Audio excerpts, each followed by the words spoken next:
मैं बेंगलोर से आया हूँ। मैं जानना चाहता हूँ कि नाम में रुचि होने के लिए नाम जप ही करना है या कोई अन्य साधन भी है? हाँ, उसमें अन्य उसकी उत्साहवर्धन के लिए सबसे प्रधान साधन है सत्संग। साधन को हरिभजन है, कहे सत्संग सहाय।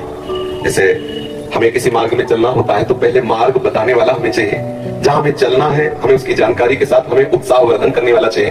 फिर हमें चलने के लिए सामर्थ्य चाहिए। सत्संग हमें उत्साहवर्धन कराता है। सत्संग हमें भगवान के अद्भुत अद्भुत करुणा में लीला चरित्रों का ज्ञान कराता है। साधु समागम से हमारे हृदय में भगवान नाम रूपी धन के प्रति महत्व बुद्धि होती है। पहला सबसे सावधानी की आवश्यकता है कि कुसंग त्याग करके सत्संग करें। दूसरी सावधानी की आवश्यकता है भोजन। अगर आप यहाँ सत्संग के और गंदे विचार वालों का संग किया, अभिमानी जनों का संग किया, तो इसका रंग नहीं चढ़ेगा, क्योंकि बहुत जन्मों से हम उसी कुसंग में पड़े रहे। अगर कुसंग ना होता तो हमारे हृदय में भगवत प्रीति उदय हो गई होती। ये पहचान है। कुसंग की पहचान है नाना प्रकार की दुर्वासनाएं, शरीर भोग आदि के लिए हमारे हृदय में लालसा होना, वो है। इसका मतलब बहुत समय से कुसंग होता रहा है। अब कुसंग के संस्कार अधिक होने के कारण सत्संग के संस्कार जब अंदर जाएंगे तो कुसंग को भगाने की चेष्टा करेंगे, और कहीं कुसंग मिल गया तो कुसंग के संस्कार और पुष्ट हो जाएंगे। एक संसार दुष्ट की संगति ताहू में तुम पुष्ट कराओ, विनती करो सकल धर्मिंसो धर्मी हुए जिन हम धराओ। सेवती करे वैसे संसार में दुष्ट स्वभाव की बढ़ोतरी है, और यदि तुम दुष्ट स्वभाव वाले लोगों से मिलते रहे तो तुम्हारा दुष्ट स्वभाव पुष्ट हो जाएगा। फिर आप दीक्षा लेने के बाद भी प्रेम रस काम को नहीं कर पाएंगे। तो हमारा संग पहले ठीक हो, कुसंग का त्याग करके सत्संग करें। और फिर दूसरी बात, आहार शुद्ध हो। आहार शुद्धि सत्य शुद्धि, अर्थात हमारा आहार शुद्ध हुआ तो हमारा मन शुद्ध हो। ऐसे ग्रामीण भाषा में कहते हैं जैसा खाओ अन्न वैसा बने मन, जैसे पियो पानी वैसे बने पानी। ऐसे गांव में भी ऐसे चर्चा होती है। तो हमारा अन्न ठीक होना चाहिए, भोजन ठीक होना चाहिए। सात्विक भोजन भगवान को अर्पित करके, प्रियालाल को अर्पित करके पाया जाए, साधु समागम किया जाए, शास्त्रों का स्वाध्याय किया जाए। भगवान शंकराचार्य जी ने साधन पंचक का गान किया है। उसमें से आगे आगे के 5 शब्द हम बताते हैं। पहला है वेदो नित्य मधीयताम, दूसरा है संगा सत्सु विधीयताम, तीसरा है महावाक्यार्थ विचारिताम, चौथा है क्षुद्र व्याधि चिकित्सिताम, पांचवा है एकांते सुखमाश्रिताम तथा ब्रह्म जिज्ञासा। पहले का तात्पर्य है कि जो भगवत प्राप्ति करना चाहता है उसे शास्त्रों का स्वाध्याय अनिवार्य। यदि पढ़ा लिखा नहीं है तो जहां शास्त्रों का गान होता है वहां सुनना चाहिए। श्रवण से भी पठन का लाभ प्राप्त हो जाता है। श्रवण और पठन का एक ही फल है।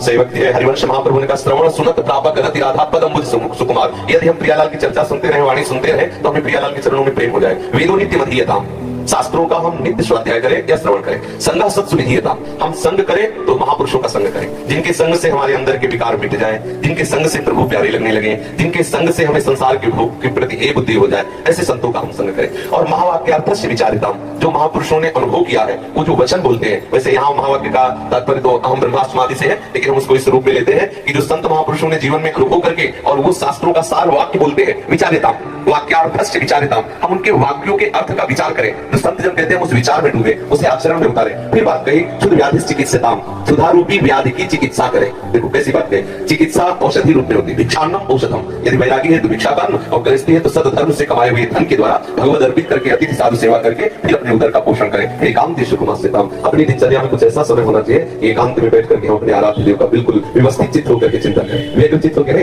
शांत चित्त होकर प्रभु का चिंतन, ऐसी दिनचर्या होनी चाहिए। अगर ऐसी दिनचर्या है तो नाम में रुचि हो जाएगी। खान पान ठीक हो, संग ठीक हो, विचार ठीक हो, आचरण ठीक हो, तो रोज नाम में उत्साह बढ़ता चला जाएगा। अब एक मटकी में चाहे जितना पानी भरो, थोड़ा सा छेद कर दो तो भरेगी नहीं, खाली होती चली जाएगी। ऐसे ही अगर थोड़े से गंदे आचरण, थोड़ा सा असाधन, तो हम नाम जब करते हो भरता नहीं है नाम का भाव, वो धीरे धीरे निकलता रहता है। बहुत समय व्यतीत हो जाता है, फिर हमें अश्रद्धा होने लगती है कि यार नाम जपने से कुछ लाभ तो मिला नहीं, अभी वही विकार बने हैं, अभी वही वासना है। सुनते थे नाम में आनंद मिलता है, लेकिन आनंद तो मिला नहीं। नाम आनंद में है, पर उसके साथ जो हमें परहेज करना है वो हम कर जाए तो बहुत जल्दी लाभ प्राप्त हो जाएगा। धीरे धीरे धीरे धीरे नाम का प्रभाव ऐसा चढ़ेगा कि जिभ्या को कुछ अच्छा ही नहीं लगेगा।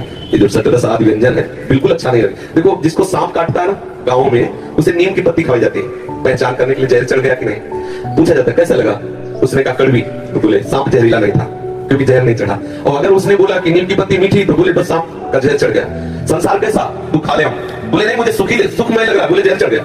ये काल रूपी सर्प का जहर चढ़ गया, क्योंकि विषय मुझे जो दुख देने वाले वो सुख में लग रहे हैं। अब झाड़ने फूकने वाले अपना मंत्र शुरू कर देते हैं। संत महात्मा है झाड़ने फूकने वाले, उपदेश दे के मंत्र दे करके उसके विष को उतारते हैं, और जब तक वो विष नहीं उतरता तब तक उसे नीम मीठी लगती है। जब तक उन्हें संसार के रूप अच्छे लगने लगे, अच्छे लग रहे हैं, तो समझ लो अभी जहर उतर नहीं रहा है। बराबर मंत्र जाप करते रहो, बराबर सत्संग करते रहो, और जहां जहर उतरा तो राधा नाम सुधार तुम जिह्वास्त में पियो। आंखों से आंसू आएंगे, जिह्वा से नाम निकलेगा, रोम रोम खड़ा हो जाएगा। ऐसा नाम महासुखमय है, पर हम अभ्यास करते हैं। जिन संतों को स्वाद मिला नाच नाच करके जगत को पावन कर दिया हरियस गा करके। इसलिए नाम जापक को चाहिए कि भोजन और संग दो पर दृष्टि रखे। भले उपवास करना पड़े, अशुद्ध अपवित्र जिसे हम जानते हैं, जिसके चरित्र को हम नहीं जानते, उसके हाथ का न पावे। पता नहीं कौन से आचरण करके कैसा लाया है भोजन, वो हमारी बुद्धि को कैसा प्रभावित कर दे। ये अगर दो बात ध्यान रहे, संग और भोजन, तो हमारा भोजन बढ़ता चला जाएगा।